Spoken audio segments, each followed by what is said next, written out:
There's a new day dawning when it comes to cancer care here in the Central Valley. Construction work for Community Medical Center's Cancer Treatment and Research Center at Clovis Community is in progress, and it's going to be the first center of its kind in the San Joaquin Valley. Here to explain what we can expect at the brand new Community Cancer Institute, we have from Community Medical Centers, Jill Kino and Jeff Shinoda. Welcome to the program. Thank you for having us. What exciting news this is. It's very exciting. We're really excited for the Valley. This is a first of its kind in the Central San Joaquin Valley, where all of the comprehensive cancer services that Community Medical Centers already provides will be under one roof, which is the #1 thing that patients with a cancer diagnosis ask for. I believe that. So kind of explain to people, I mean, this has been in the works for a while. Right. So the whole goal was to get just everything together and to make the patient more comfortable. Exactly. It really came together very quickly over the course of a couple of years after the board approved the building.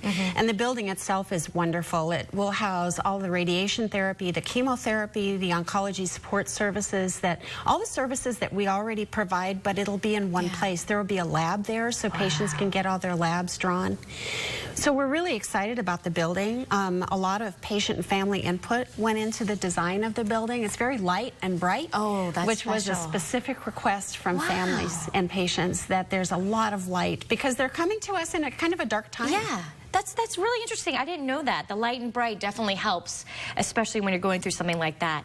Jeff, tell us about what you do as the pharmacy manager. I mean, that's going to be a big job for this new institution, right? Well, as a pharmacy manager, I oversee the sterile compounding for their chemotherapy. If you really think about it, mainstay of how we take care of patients with cancer is either with radiation or chemotherapy. So, pretty much that's what we do. A big job on that. Do you love your new facility? Oh, it is a state-of-the-art facility. Yes. Oh, that's going to be great. It is just wonderful. So, Jill, I know last week there was an open house. Take us there. I know we have some video, but what was it like to finally have folks see what it's really going to be in its full opening? So it was really an honor to be able to show the community what's coming our way in terms of a building, but more importantly, and I actually want Jeff to talk about this a little bit more, it's more than a building. The building is wonderful. The technology is first-rate, world-class, but we've got such a wonderful program of people who provide services for patients, and Jeff talks about sterile compounding, but there are roles within cancer services like pharmacy that provide such support and information and education for patients. It's really vital during this time of treatment. Yeah.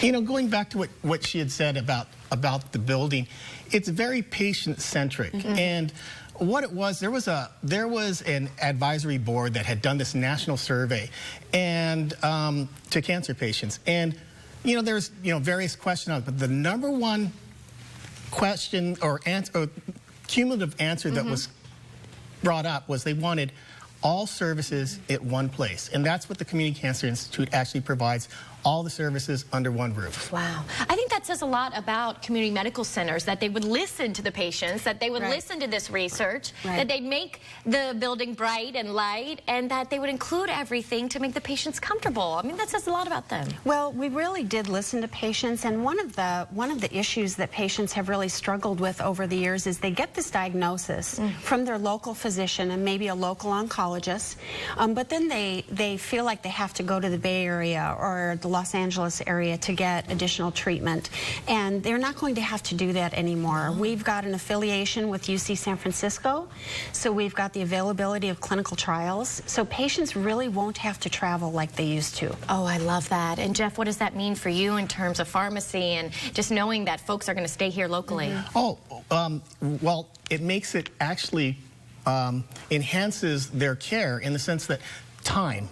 One thing is time. When you think about what they could be losing in time, either in the travel to the outside area, as well as going back to where they wanted everything in under one roof. When you really think about healthcare and getting a diagnosis like this, there's other people that are utilizing other services. So you may say, well, we need a diagnostic service. You have to go to this side of the town to get this. You need to go over here to get this.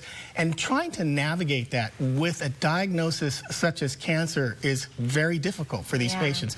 So in that capacity, it actually allows more time for that patient, and that's the big factor. And time is so precious. Yes. So precious. And Jill, remind folks of all the cancers you guys are going to be treating here, as well as researching.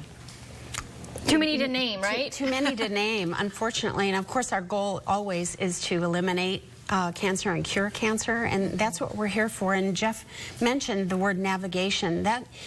We've got a wonderful program of navigators who do just that with patients. They help them navigate this journey that they never wanted to go on. Right. And I also like the fact that he brought up time. Yeah. And I don't know if you were at the open house, Stephanie, but we've got this beautiful fountain. Oh. And the inscription around the fountain says, "Every moment matters." Oh, wow. And that's one of the things that we're trying to help patients really make the most of, which is every moment through a great experience during a dark time. That is just so well said, Jill, and I know that this Community Cancer Institute is going to do just that. Again, it is set to open on August 1.